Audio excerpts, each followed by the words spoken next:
So I expected better from the covers of Anna Karenina. There is so much memorable imagery in that novel, and yet the publishers seem to go down the easy route. For whatever reason, they think that slapping a picture of any woman on the cover is good enough. Okay, fine, but you can at least do something interesting with it.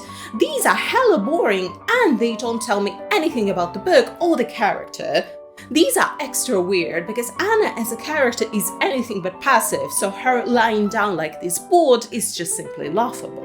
They also love using old paintings. I've harped on foreign publishers before for using the most random pictures that have nothing to do with the book, the portrait of an unknown woman by Kramskoy in this particular case, but Russian publishers are not exempt from this, because why is Pugarev's Mésalliance on the cover here? Yes, Karenin is older than Anna, but not by this much, and the meaning behind the picture is also slightly different, so maybe not the right imagery here. Speaking of bad imagery, I actually do not know what happened here. I've seen flowers appear on the covers of Anna Karenina before, but I do not remember if they are at all significant in the novel. But I must admit, in this particular case, it took me far too long to actually realize that these are knees, so maybe they should have workshopped it a little bit more here. This here, on the other hand, while not the most appealing cover, at least tries to work with the imagery here, so it gets points for that.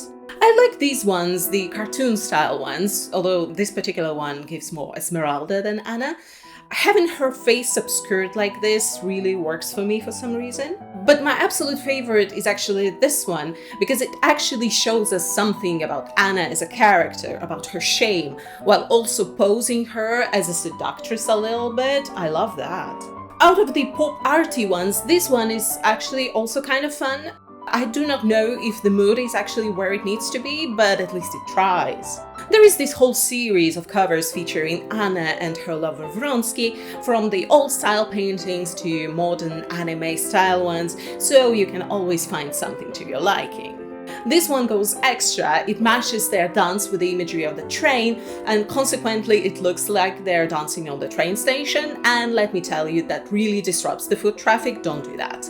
I full-on expected to see the train on every other cover, but no, it is actually relatively rare.